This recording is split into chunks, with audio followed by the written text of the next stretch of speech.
Salve galera, o tema do vídeo de hoje é Hegel, a pandemia e a liberdade.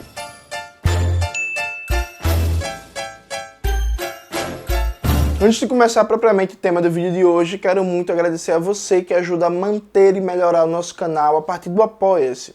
O seu apoio é fundamental para a gente continuar esse trabalho.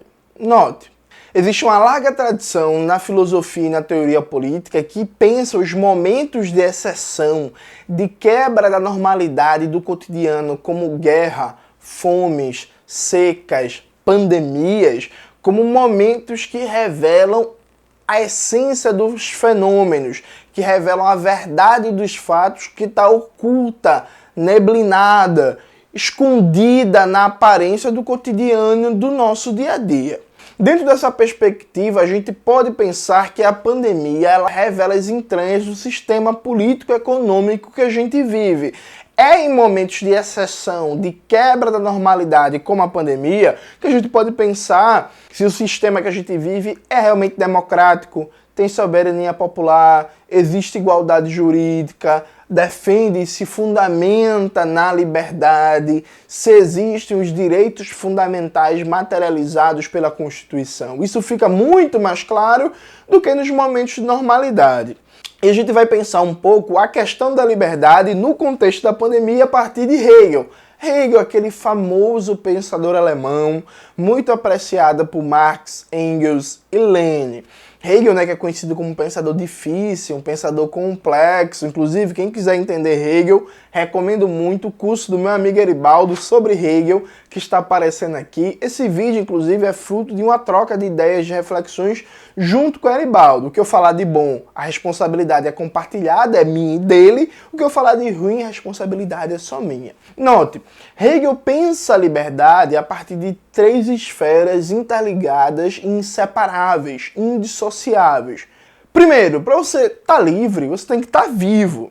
Você pode pensar assim, Jones, que merda, isso é óbvio. Sim, isso é óbvio, mas existem sistemas político-econômicos que garantem mais a vida e outros menos. Porque estar vivo não é só um ato biológico, estar vivo depende também de uma configuração político-econômica, social, cultural, institucional. Estar vivo depende de ter acesso à saúde, à educação, à alimentação, à moradia, à segurança, o controle de tragédias naturais, a cuidados sanitários, a cuidados ambientais e por aí vai.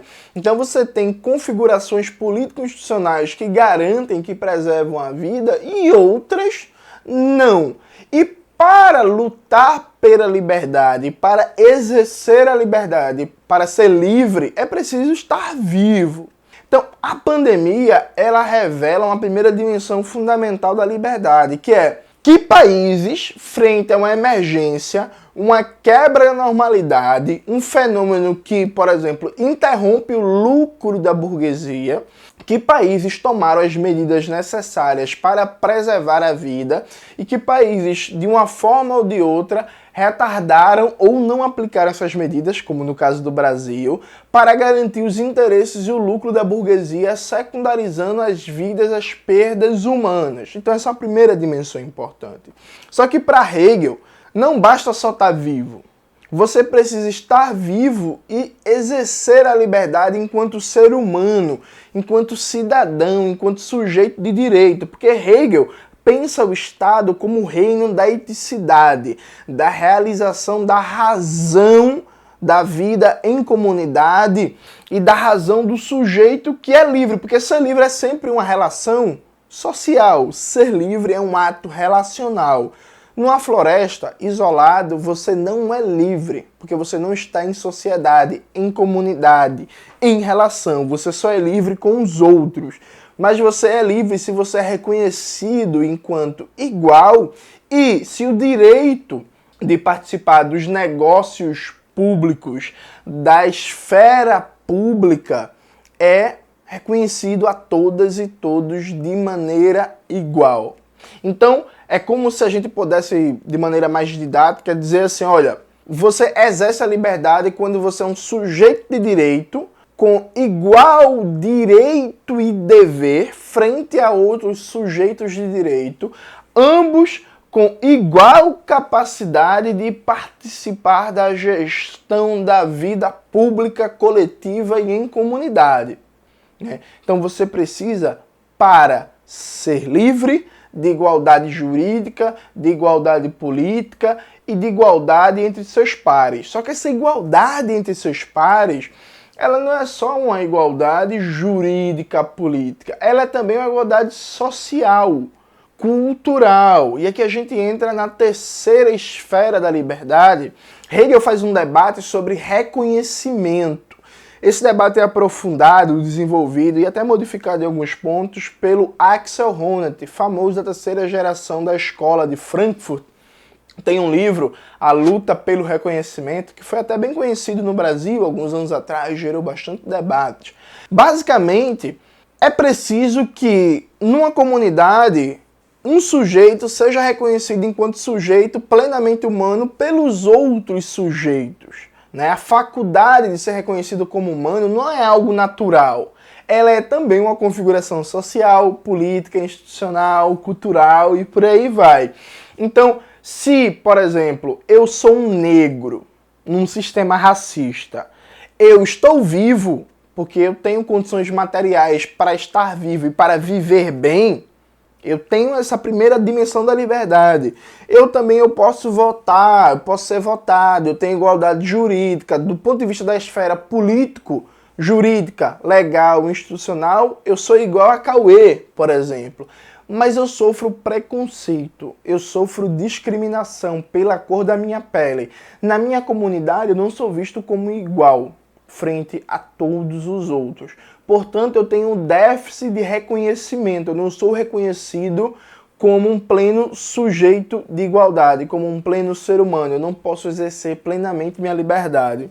Do mesmo jeito que uma mulher, no sistema patriarcal machista, ela não é uma plena sujeita de liberdade, porque ela não tem um reconhecimento. Ela se configura numa forma de déficit de reconhecimento que também pode assumir a forma de déficit jurídico. Sabe? Então, nesses dois exemplos, um negro no sistema racista, uma mulher no sistema patriarcal, eles têm déficits de reconhecimento que não só podem tomar a forma social, cultural, como também jurídica e institucional. Pense, por exemplo, no regime de segregação racial, no regime de apartheid, ou então nas democracias liberais do século XIX, em que a mulher não tinha direito de voto, não tem direito de votar e ser votada. São estruturas jurídicas com déficits de reconhecimento de maneira estrutural. Então, para ser livre, é preciso estar vivo, é preciso ter igualdade jurídico-política para ser considerado na comunidade e na expressão máxima da comunidade, que é o Estado, reino da identidade, como igual, como um participante de uma comunidade de iguais. E essa igualdade que expressa a liberdade, ela também tem uma dimensão social, cultural e simbólica. Eu preciso ser reconhecido pelos meus pares enquanto igual. Também cabe destacar que essa primeira dimensão, para estar livre é preciso estar vivo, significa também estar acima de determinado nível de subsistência. Porque, veja, uma pessoa em situação de rua, na extrema miséria, ela está viva. Mas não dá para dizer que ela é livre. Porque quem vive na extrema carência não é livre, não está bem vivo, inclusive sobrevive sempre no limite da sobrevivência biológica e tem uma série de déficits de reconhecimento social, jurídico, cultural, institucional e por aí vai. Então, estar vivo para ser livre significa também não estar na miséria. Massa? Essas são as três dimensões fundamentais de um estar livre, ser livre para Hegel, que, de novo, é muito bem debatida pelo Domênico Losurdo no livro Hegel, a Liberdade dos Modernos, e no curso do Eribaldo Maia sobre Hegel. Então, note, a partir disso a gente pode pensar na pandemia. A pandemia, para além do cotidiano, para além da normalidade, ela expressa muito bem essa dimensão de liberdade. Aí vamos fazer algumas comparações interessantes. O primeiro epicentro da pandemia foi na China. O que foi que a China fez em Wuhan?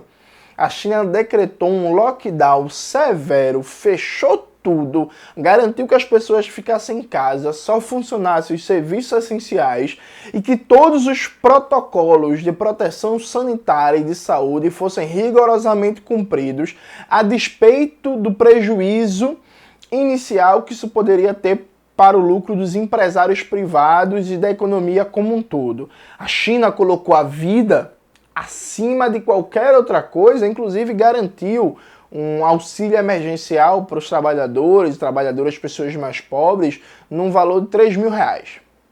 Ela colocou a vida acima de tudo. O Reino Unido, o que foi que o Reino Unido fez? Não, o Reino Unido não quis estabelecer lockdown para não prejudicar os lucros da burguesia. E a Itália? A Itália também não. E o Chile, do Sebastião Pinheira? O Chile também não. E o Brasil? O Brasil não precisa nem falar, né? Até hoje a gente nunca teve um lockdown. Então, se o primeiro critério para medir concretamente a liberdade de um país é a garantia da vida frente a uma situação de exceção que é a pandemia, a gente pode dizer que no critério de garantir a vida, a China foi e é mais livre que a Alemanha, que a Itália, que os Estados Unidos, que o Brasil, que o Chile, que o Vietnã foi e é mais livre que a Itália, que a Alemanha, que os Estados Unidos, que o Brasil, que Cuba é mais livre que o Brasil, que a Itália, que a Alemanha, que a França e por aí vai.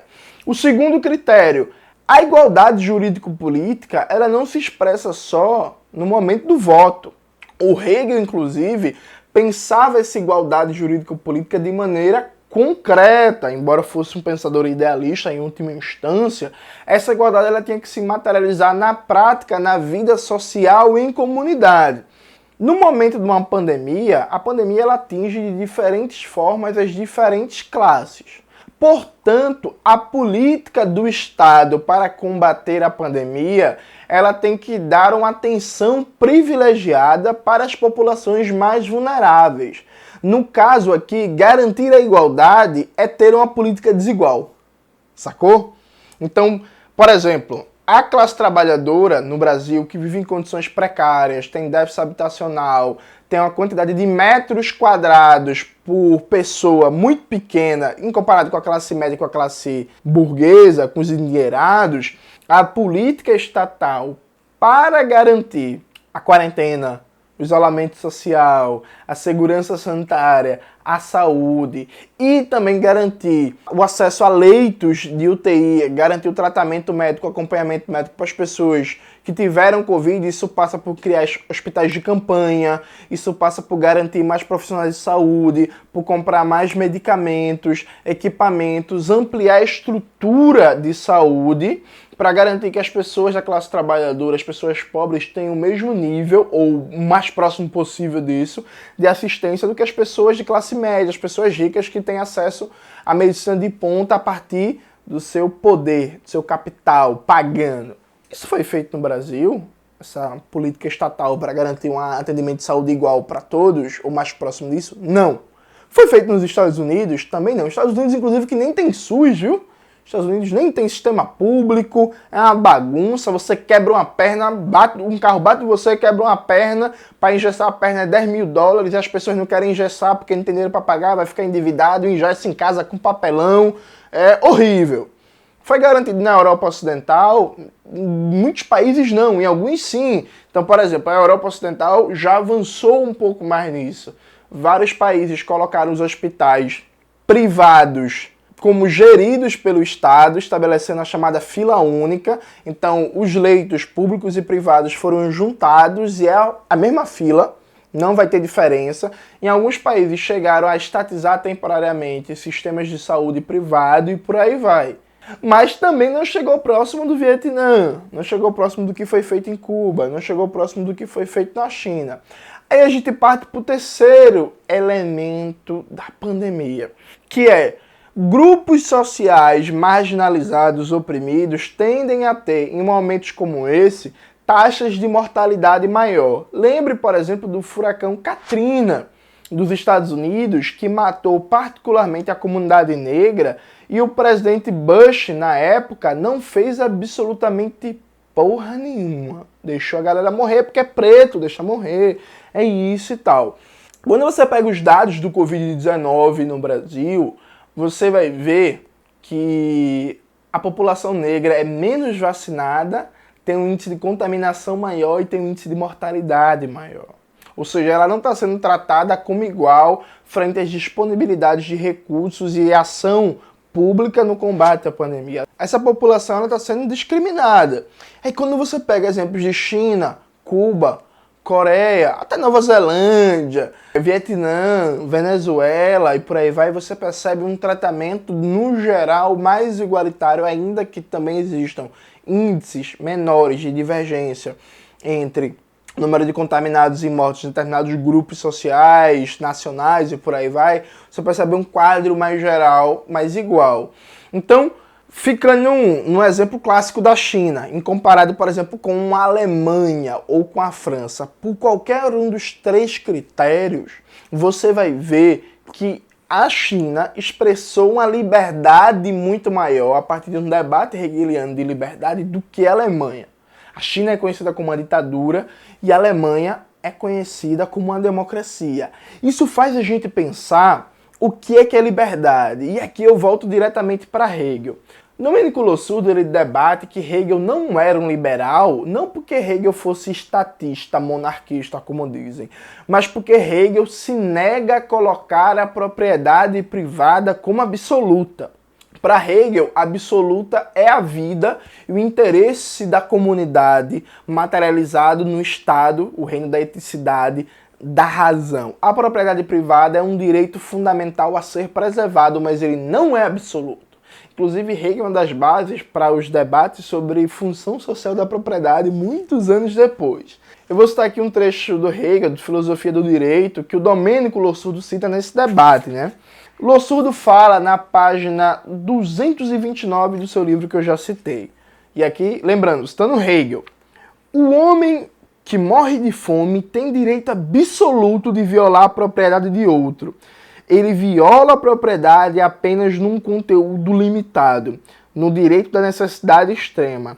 Entende-se que ele não viola o direito do outro enquanto direito. O interesse se volta apenas para esse pedaço de pão. Ele não trata o outro como pessoa desprovida de direito. O intelecto abstrato é propenso a considerar absoluto toda violação jurídica. Mas o homem que morre de fome viola apenas o particular, não direito enquanto tal. Meio confuso? É bem simples. Hegel pega o exemplo. Vamos imaginar Cauê. Cauê está morrendo de fome. Cauê está morrendo de fome. Aí Hegel fala assim, olha, roubar é crime. Roubar é uma violação do direito de propriedade. Mas se Cauê estiver morrendo de fome, ele pode roubar um pão para não morrer de fome? Hegel diz que sim. Porque absoluto é o direito de propriedade. Então, quando alguém rouba para matar a sua fome e não morrer de fome, embora ele viole a propriedade de outro, esse não é um crime. Aliás, é um crime, mas que não deve ser tratado como crime, porque é uma ação que visa preservar uma vida ameaçada. É claro que o exemplo de Hegel é um exemplo bem difícil de encontrar na materialidade da realidade, mas ele está usando esse exemplo para dizer assim, absoluta é a vida. E aí, no caso, o Estado, a esfera da eticidade, ele tem que fazer intervenções no reino das relações de produção, da economia, que Hegel chamava de sociedade civil, para garantir que as pessoas não precisem roubar o pão para sobreviver. Garantir que as pessoas não vivam na miséria e para garantir a liberdade e o reconhecimento da comunidade.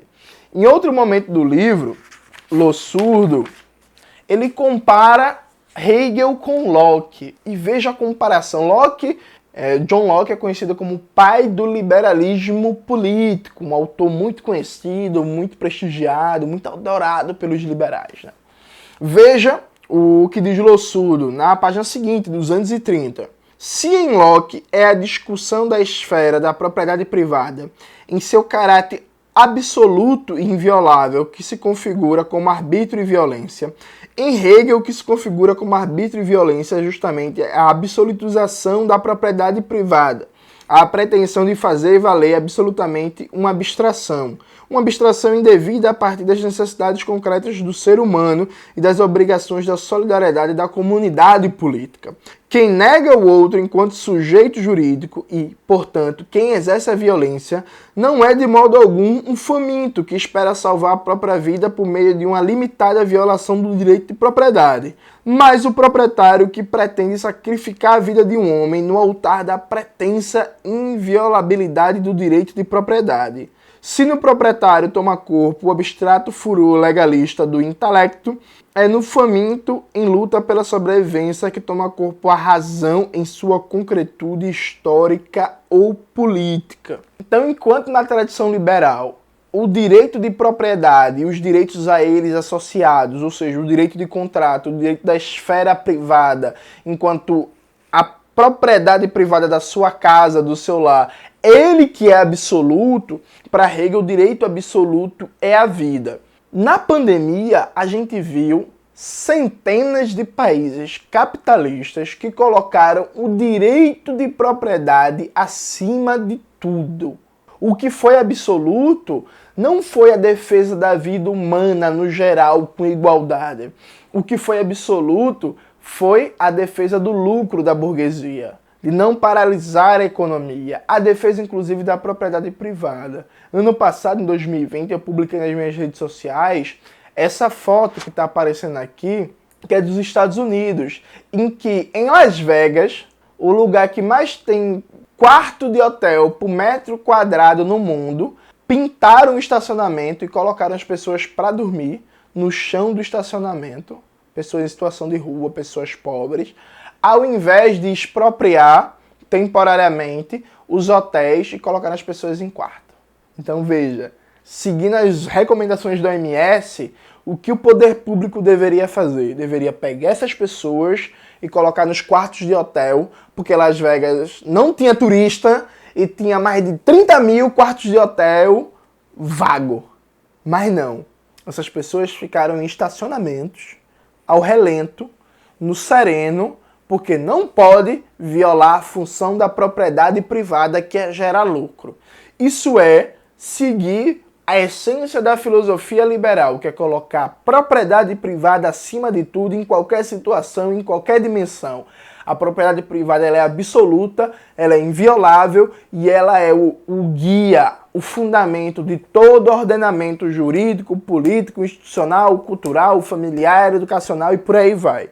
Quando a China, por exemplo, para toda a economia, proíbe aumento de preços nos alimentos, faz uma rápida reconversão industrial, fazendo com que indústrias que antes produziam computadores vão produzir respiradores, indústrias que antes faziam calça agora vão fazer luvas, material médico hospitalar e por aí vai, e reordena toda a economia, todas as instituições do país. Para controlar a pandemia, ela colocou a vida acima de qualquer outro interesse. Então, nos Estados Unidos, a gente tem o reino de John Locke do liberalismo, a propriedade privada acima de tudo.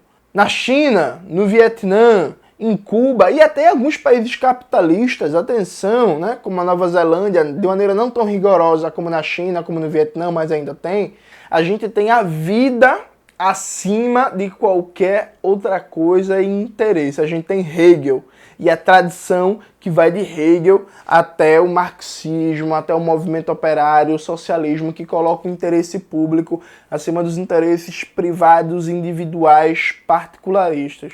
Eu nem preciso dizer qual país se saiu melhor, qual país preservou vidas, qual país não está vivendo uma verdadeira tragédia humanitária, se é os Estados Unidos, ou se é a China, se é o Brasil, ou se é o Vietnã. Nesse sentido, Hegel é muito atual no seu debate sobre liberdade e a pandemia deveria fazer a gente pensar. É possível tratar como aceitável, é possível continuar a viver num sistema político-econômico em que a vida é um detalhe e a propriedade e o lucro é que é essencial? É isso mesmo? Um sistema que, já que a propriedade é absoluta, ele é por si só negacionista da ciência. Porque se a ciência diz que a acumulação capitalista tem que parar, foda-se a ciência, a acumulação capitalista não vai parar como deveria, porque tem que garantir o lucro. A pandemia mostra pra gente que Hegel é muito atual e mostra pra gente que a gente nunca vai ter liberdade enquanto existir o domínio da propriedade privada, da ordem burguesa. Existe liberdade para os proprietários. Só que a liberdade deles é a negação da nossa liberdade e da condição primeira de ser livre, que é o direito à vida. É isso, galera. Espero que vocês tenham gostado do vídeo de hoje. Não esqueçam de se inscrever no canal, ativar o sininho, ouvir o Revolushow, fazer os cursos do Classe Esquerda, conferir os cupons de desconto que estão aqui na descrição do vídeo. Não esqueça também de olhar os nossos livros que estão aqui para vender. Um beijo e até a próxima.